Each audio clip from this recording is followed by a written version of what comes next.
stop right there.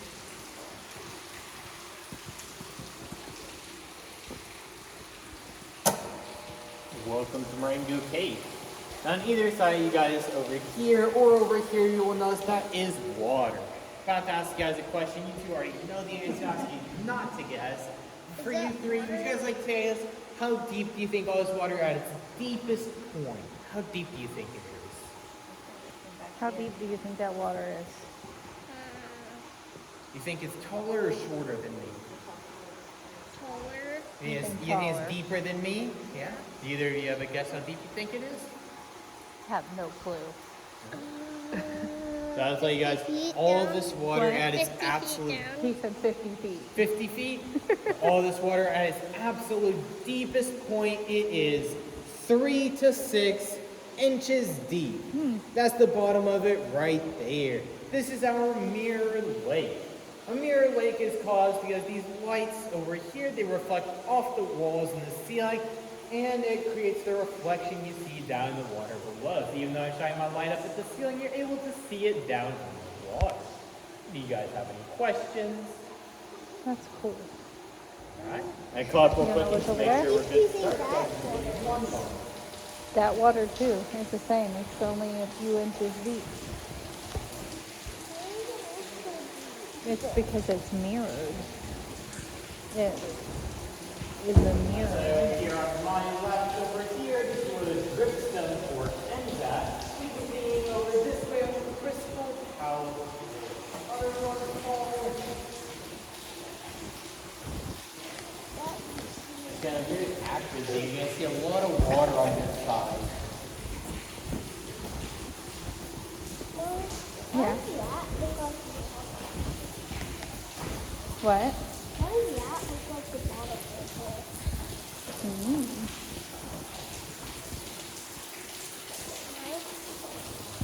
Yeah.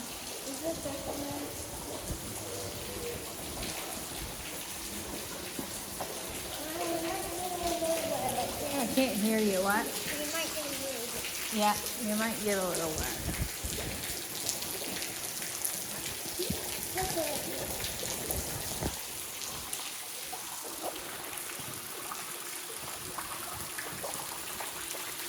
Alright, so we're going to stop here. We're going to first talk about a little bit of the geology of a cave.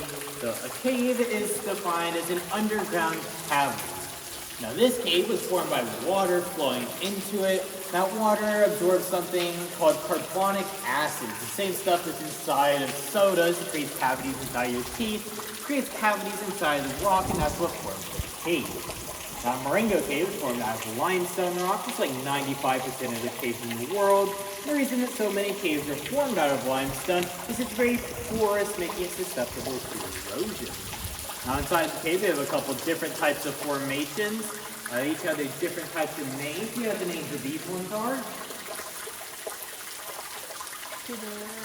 So, that one there, that one right there, that's Bill, that one's George, that one's John. So these ones here on the ceiling, these are called stalactites. And the ones down here on the ground, these are called stalagmites.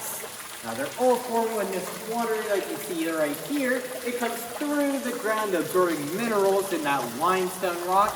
Those minerals are then deposited onto them, making them grow. The stalactites are formed by slower dripping water. The minerals have time to deposit on the ceiling, while the stalagmites are formed by faster dripping water. Minerals don't have time to stick to the ceiling. Right over here, you will see one touching the top and the bottom. Whenever it touches the top and the bottom, it is called a cauldron. An easy way to remember the difference between all of them is the stalactites stick tightly to the ceiling. The stalagmites, they might reach the ceiling, or you might trip over them. And columns, well, it's just what we call them. Every now and then we also come through here like calling those pillars. However, around here we say pillars are what you sleep on. Does anyone have any questions? What? You don't have one? Okay. He was asking if there's fish in any of the water. So, there is fish inside of the cave, but not on this layer of the cave. So let's talk more on layers. This cave has 3 different layers. Right now we're on the second layer of the cave, but below us there's more water and there's blind fish that swim down in that layer of the cave. Now right here we do have one last type of formation. This one right here, this is called flowstone. Now this flowstone is formed when the water flows over top, depositing a sheet of minerals over the entire formation. It's a very large, smooth-looking formation. This one I do say kind of looks like a volcano, so we call it Mount Vesuvius. Down the bottom of your basin, up top you have your smoke. Does anyone have any questions? All right, Do you have any questions about that one?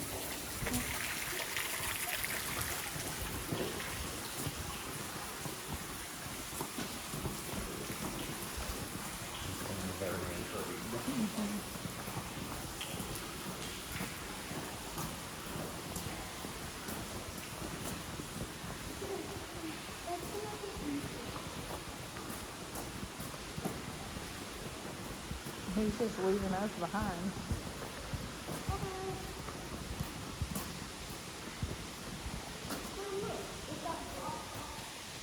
Yeah. I'll just stop right there, okay?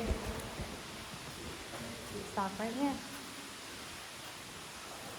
Now, right here, there's a couple of neat things that I'm going to talk to you guys about. The first thing is if you guys do look up at the ceiling here, you notice a lot of the stalactites, they're forming in rows.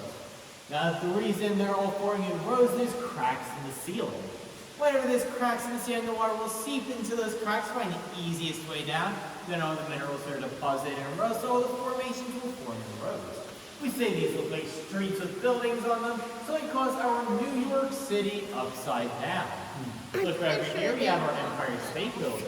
What? I'm pretty sure they blocked. If you look at the water right here, notice there's another one of those reflections. If you look down into it, you'll see our New York City right side up. Now, if you look at what's holding in that water right here, there's some smaller ones over here. Now, these are called rimstone dams. Therefore, when the water fills up to the top, and once it overfills over the top, they layer minerals along the edge. They'll build up like a wall or a dam. It'll eventually hold in water like what we had designed a dam for. On the dripstone side, you can see the largest one inside the cave. Now it's called the Great Wall of China. I think this one right here, I personally think it looks like Bifrost. There's one last really cool thing here I'm going to talk about. That's right here. You guys want to see me do something really cool with this? That's a hammer. No. It's wrapped up in smash.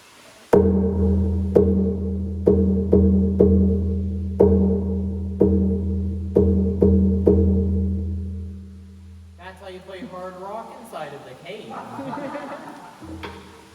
That is called the tom-tom. I hit the mallet against the rock, it makes vibrations that make sounds, then echoes off the walls and can be heard to a half of a mile away from where you play it inside of the cave. Does anyone have any questions? Any questions? Alright. I'll tell everyone, as we continue up here, the pathway does split off into two different directions. For now, we will stick over to the right-hand side. We'll come up those stairs on the left later on the tour.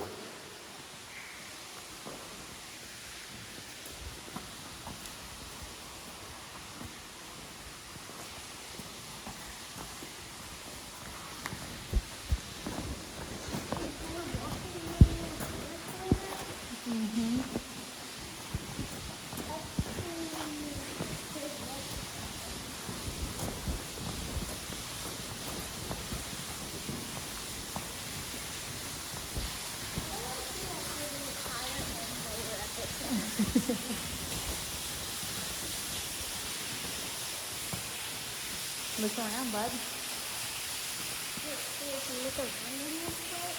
Alright. This area behind me here is called Discovery Falls, or the natural entrance. So right behind me, you will see that large waterfall. But if you look a little behind it to the right, notice there's a blue light up there. Whenever you see a special colored light inside this cave, it means that there's either a hole or a crawlway. That crawlway up there is actually where the kids originally came into the cave at. They crawled 40 feet on their hands and knees with only candles to light their way to get down here. Now at the time they're 15 or 11 years old, and they said they wanted to keep the cave a secret for the rest of their lives. Now, being those ages, the kids are able to keep that secret for an entire 3 days before he told the landowner Samuel Stewart that Sunday at church. Now, once they told Samuel Stewart about the cave, it only took him 1 week with some help from friends, starting foraging here for 25 cents a tour. Now, eventually he did realize that this wasn't the most accessible tour, so a little while later he came in and put in a wooden stairway. We had around 200 steps, came down right here. Right here we do have one of the original handrails from that stairway. And after he made that improvement, he raised the price to $57 per tour. And that's the stairway they used all the way until 1910 when they put in the Crystal Palace entrance we came in today. Does anyone have any questions?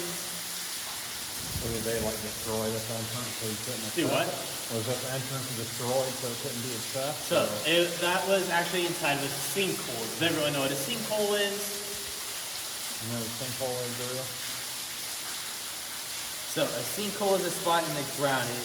Normally the ground's like this, right? Well, certain parts of it, they create holes in themselves. So it'll actually cave in like this. And normally it'll just sit at the bottom. There'll be a bottom there. But this one happens to lead right into the cave. So if you go climb to the bottom of it, you go all the way into the cave. Now when a sinkhole opens up, stuff around it will fall over it. Over time, after they quit using that entrance, stuff started falling into it, actually resealed itself.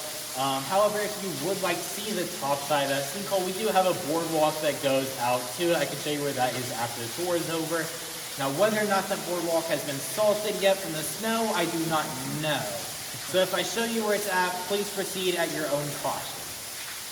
Any other questions? All right, now you guys follow me.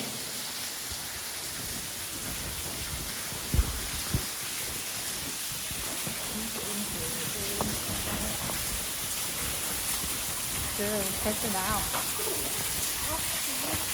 Very cool. Are you getting any pictures? All right. Are you getting any What do you pictures? think that next part We are is? currently entering the first of 3 palaces. This one here, this is called the Queen's Palace. There's a couple of things here in the Queen's Palace I'm going to talk about. The first thing is this flowstone over here. So normally in this large flowstone, if you look at it, you'll notice there will be a lot of sparkles, especially right over here. You can't see that quite today because there's water flowing over. I'll explain more of that in a second. But when the kids came down here and they saw all those sparkles, they thought they found diamonds. Unfortunately, they're not diamonds. They're just crystallized calcite or calcite flakes. Not very valuable, but still really cool to find. In honor of the kids thinking they had found diamonds, he named this formation the Diamond Dome. Now, what the kids were seeing is calcite is the main mineral inside of all the formations. Whenever it starts to dry out and there's not water actively flowing over, it'll actually start to crystallize, and that's what the kids will see. Of course, right now, with all the snow melting, there's water flowing over it. There's not very much crystallized, but a lot of the times throughout the year, you will see those sparkles in it.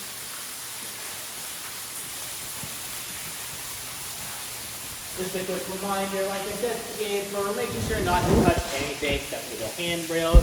That's because the formations are for when this water flows over top of it, leaves those minerals all over the formation. We have oils inside of our hands. So water and oil doesn't mix, so if we touch it, it'll actually stop the minerals from depositing and stop them from growing.